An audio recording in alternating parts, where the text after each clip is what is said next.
Welcome to the Team Engagement Podcast, where leaders of teams share their insights. Brought to you by Blue Sky Business Consulting. We discuss 5 questions in about 15 minutes. Hello, everyone. Welcome again to the Team Engagement Podcast. We're excited to have you joining us every week, and I'm very excited to welcome our guest today. This is Christene Marie, and she is all the way from Washington, D.C.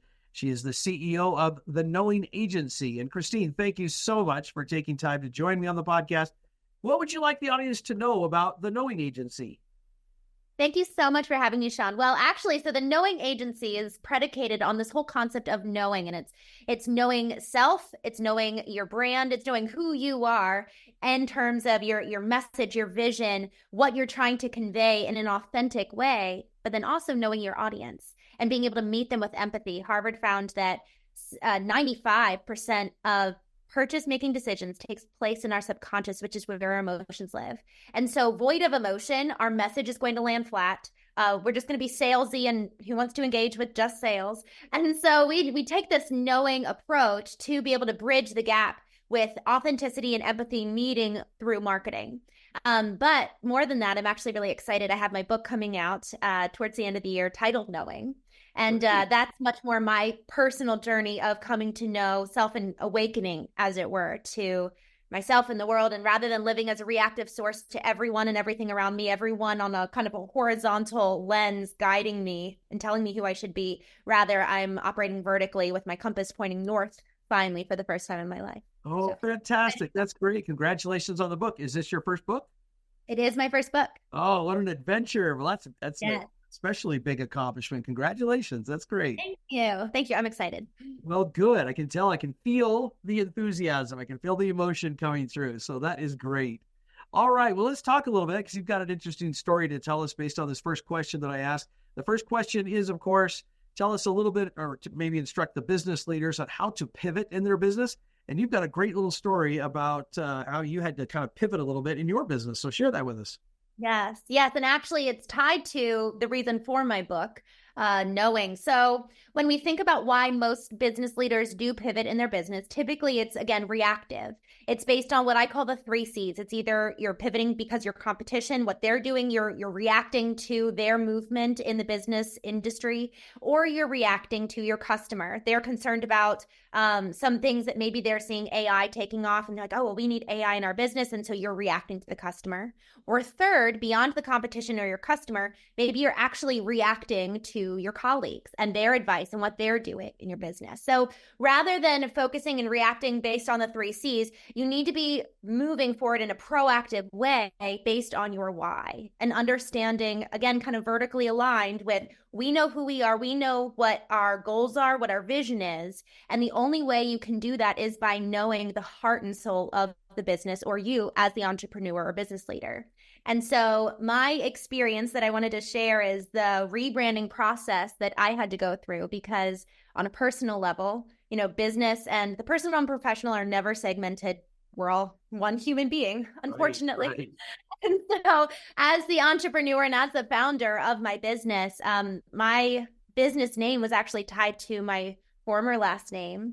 And I ended up having my husband leave me a couple of years ago, and It just completely obliterated me. But it was tied to the business as well as the professional. And so having a really clear why in terms of the direction I was taking the business as I was considering my rebrand and what do I do now that I obviously need to change the name of my business, understanding the direction of where we wanted to go, and understanding as I went through my own personal journey of knowing and understanding this now deep resonance that I have with this concept of positioning people to know who they are on the business and personal level, drove us to change the name and align with our new vision and mission, which is to empower people on an individual and business level to know who they are and know their audience so that they can have a meaningful connection rather than just selling and operating in a reactive manner. So that was our experience of going through a rebrand, but it was guided by our why. And then the why impacts the when, it impacts the how in terms of pivoting. So start with your why, understand your why, and know who you are. And then that's going to impact the decisions you make when you have to pivot. Such a great response, because it is real easy to react, as you pointed out. And I like those 3 C's, by the way. it is tempting sometimes to react instead of being proactive and recognizing that there's an opportunity to make an adjustment or a change, and to do it in a positive, proactive way, not just always reacting, because that'll wear you out. Boy, I'll tell you that's hard on people. So, well, thank you for sharing that. That's fantastic. I'm excited to hear your response to this next question based on what you just shared. But the next question is, share with the audience one of your company's core values and how that value helps you make decisions. Yes. Yeah. So the value that came to mind upon hearing this question really is emotional intelligence. And this is something that has kind of been cultivated over the last few years. And it guides us in terms of who we hire and who we onboard as clients. And the way that this is manifested is, well, we kind of started with a list of clients before we had this value cultivated. And so what we then did is, as we were kind of building out our values with a fresh awareness of what we really care about, now that we know our why, right? Now that we know our vision for the business, that then can inform our values as well. And so I ended up having to let go of a few clients as well as a few employees, because the way that they were operating was kind of distorting the truth and some unhealthy emotional behaviors that was causing a lot of stress for our internal team. And so it's hard to make those kind of business decisions. But when you're aligned and you know who you are and you're vertically aligned, you end up attracting the right people as well as getting rid of the people who shouldn't be around anymore. So our value of emotional intelligence has really changed the way in which we do business, both in terms of attracting and having our values serve as a demarcating line that effectively turns people away who's not our ideal. That's really interesting to hear you say that, because it's such a great example of how we should let those core values guide us through the process, whether, as you pointed out, whether it's the employees, whether it's the clients even that you bring on. What are you really wanting to do? And I love that you're staying aligned with those values, because that is so important. That brings the joy in, and it brings the success as well. I love you said joy. Yep. I completely agree. My team, it was interesting to note, they were really starting to lose some morale. And the second I got rid of some of those clients, it made a big difference. So. Oh, yeah, it makes a huge difference. Difference. That's fantastic. Thank you for sharing that story. Okay, question number 3. Is there one tip that you would offer to help others who are looking to hire and then retain talent? Mm-hmm. So in alignment with kind of the theme of knowing your why and moving and operating in alignment with that, I actually have a question that I include in my hiring process. So it's kind of based off of our mission and our value of emotional intelligence and helping people understand, know who they are. I actually asked them if they would take a look at 2 different quotes that I have and ask them to just kind of give their honest feedback. So these are the 2 quotes that I have. The first one's by Nietzsche, and it says, he who has a why can bear almost any how. And then the next is by Henry David Thoreau, and it says, could a greater miracle take place than for us to look through each other's eyes for an instant? And so what that does is it gives me insight into, 1, how their brain works. 2, do they follow instructions, and do they take the time to give their feedback on both of those, or do they just address one of those quotes? And then it also shows me what their values are and how much time they take to unpack and just kind of, do they dive deep into it? Are they communicative? It shows a lot in terms of their style, communication, flow, rhythm. Do they follow instructions or whatnot? And those 2 quotes are couched under a whole list of, there's actually only about 5 questions, but some of them are incredibly simple, which is, in applying, but I have read the instructions in the subject line, and I learned that from a friend of mine who has over 100 talent, and they're all mostly international, I will say. Being able to hire from other countries has been a great opportunity for our business to be able to thrive and grow, and also give back to other communities that maybe have a lower economy where they need to have more self-funding internally. So those two little hacks, like tempting them to put that in the subject line, hey, are you actually going to read the instructions and then do it? And then also including just an invitation to hear their thoughts and get to know them a little bit on a personal level. I love that. I love that you take the approach of asking some really thought-provoking questions that allow you to not only get to know the person, as you said, but also to kind of evaluate where their values are and to kind of get those exposed a little bit. That is such a great strategy. And I hope that the audience was listening, because that's something that I advocate as well, is to discover or come up with some questions that will help you get to know the person. Most of the time you can get the details of their skill set from their resume. You don't even ask them that, you know. You can really go over it if you have some questions, but really that interview opportunity, or that interview, is an opportunity to really get to know them and in my opinion, expose those values and see if they're properly aligned. If not, see how close you are. But I love that you do that. I love that. What is some ideas that you have on how to develop strengths within your company? So in terms of developing, first really focusing on identifying them. So what we actually did at the beginning of the year that was incredibly helpful was I had each one of us do a SWOT analysis of us on a personal level, and then also the business. And so then what we did, and I actually went first and gave my own SWOT analysis of me and how I operate in the business. And it was, I think, freeing for them to see me in a vulnerable position to say, you know, this is actually one of my weaknesses. And then what it's done is that it's actually created the space for me to ask for help. And I did this actually for the first time in a very clear way last week. I said, y'all, I really need your help in terms of, I think it was, we're going to be launching a podcast in the next couple of months. And I just told them, I was like, I'm feeling a little bit overwhelmed. Like there's just a lot going on, and I need your help. And it was really a beautiful thing. They were so excited to help me. And I think as the leader, we always think that we need to be the stronger one and the one who doesn't ever have any flaws and lead by example. And I think there's a lot of truth in the latter, leading by example. But I believe that actually by example is also by asking for help. And that was something that I heard one of my other employees say, and her weakness was asking for help. And so it's just interesting to see it all come full circle, that me acknowledging and leading by offering what are my weaknesses and strengths, it gives them the freedom to voice theirs with the same kind of vulnerability. So that's actually what we started with, was let's set the ground in terms of where are we starting, and then we can identify, okay, here's where we need to develop and cultivate our strengths for the purpose of our growth. But we need to know where we're starting in order to then identify how we can get to the finish line. I love that. That is such a great response, because it is amazing how many of us I think it's just a human trait. I really do. We are more than willing to help somebody else who's in need.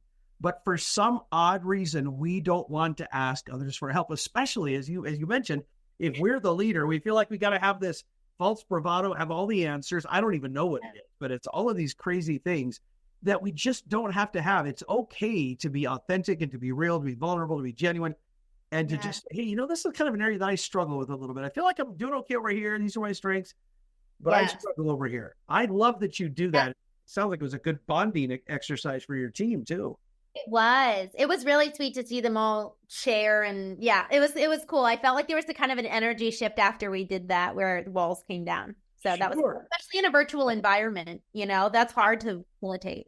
Oh, excellent point. Yeah, very difficult. It's much easier when it's in person to have those kinds of exercises, get bonded together.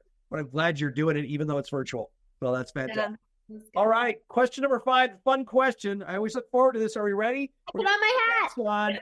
I am so excited to hear your story about a favorite baseball memory. So let's hear it. Let's go. So I am not a baseball aficionado by any means, but I did grow up playing. When I was 5, I played on my first baseball team. It was like a machine pitch baseball. I was the only girl. I was with all these little boys, and I was 5. And I continued to play all the way through high school. But it was really fun because my favorite memory is actually my dad coached my sister and I, both on the same team when I was in middle school. And that was, I just have this picture. So when you ask this question, I just saw it in my mind's eye. I just saw us all, you know, pregame, before everything starts, before everybody gets there, you're just throwing back and forth to warm up. And it was just, my dad coached my brothers when they were little, and he coached us. And I just had this memory of like playing warm up catch with my dad, sister, and me, and everybody else is there, right? All the other team members, but it was really, really special. And so we are big fans of the Orioles. I've been to the Nats Stadium one time, but we're definitely Go-Os. Die-hard fan. I have to confess though, I'm a Phillies fan, and I don't know if you were paying attention, but the Phillies and the Orioles just played each other this weekend, and the Orioles took 2 of 3. So my heart is aching just a little bit, but hats off. A little bit of a sore topic. Yeah, that's off to It you. is so raw right now, but oh, I love Sorry to call you that. Oh my goodness! So they played very, very well. I was impressed. They got a good Finally. solid team there. Yeah, you've had a lot of years there where it's been a challenge, but now you're coming to the forefront here. But No. I really appreciate you sharing that story. You know, I obviously I love baseball. I love baseball stories. But the reason why I like that story is because it's connection between you and your dad and your sister in this case. So I really appreciate that. That's a great story. Well, I love this question. What a fun way to end it. So thank you. Oh, yeah. You know, I just obviously I'm a fun-loving guy, but I love baseball. So I'm always happy to talk about it. And again, I love hearing the stories from everybody because they have lots of fun stories and some unusual ones too. Yes. Oh, I bet. I bet you hear some weird things. Once in a while, you get somebody that has this really odd experience. I don't want to. I got to be careful, I guess. But the short version of a story I heard was from a foreigner who had never been to a baseball game before. They went to a baseball game and had a rather interesting experience trying to figure it out. And I bet. It's like, what? It's an odd sport. You know, I mean, most sports have some quirky rules to it, but baseball is certainly no exception. But it's long. It can go for a long time. Well, yeah. I mean, real quick. I mean, this is just a fun little story. My wife, she's much more, shall we say, baseball savvy now than she was before we got married. But she tells us, better be, Sean. Well, if she's gonna stay married. She's awesome. She'll watch the games with me. She's great. This is long before we got married. Of course, she went on a date with somebody who took her to a local baseball game.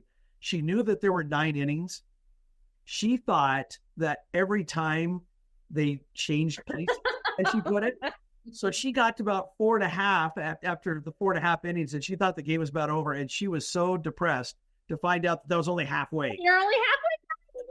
So she kind of laughs now about that. But well, then there she goes and marrying someone who loves baseball. Yeah, there was, full disclosure.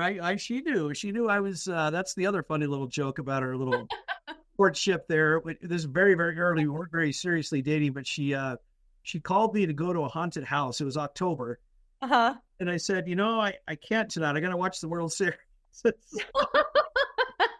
She learned that, turn your priorities. Yeah, she knew for right then that this is nobody to mess with when it comes to baseball. So, well, hey, she's got to know your values. Well, whether baseball should sit very high on that value list, I don't know. But anyway, I love it. This has been so much fun. Thank you for taking time to do the podcast. How can people find you? They can go to ChristeneMarie.com. I spell my name a little bit different. CHRISTENE, ChristeneMarie.com. And you can find all the things listed right there. Socials, books, emails, etc. And you've got that book coming out later this fall. Is that what you were hoping for? Yes. You know what's funny? I was actually planning to have it come out in January, but I've been getting kicked in the pants by a few colleagues. And I can't be reactive. So I've been thinking about it, and I'm proactively now moving forward with launching my book sooner. So they can sign up for the wait list at my website. And I'm actually working on the cover right now. An artist is doing watercolor design for the cover. And yeah, so hopefully it'll be coming out in the next 6 to 8 weeks. Fantastic. Well, that sounds great. Well, thank you so much. And thanks again, everybody, for taking time to join us every week on the Team Engagement Podcast.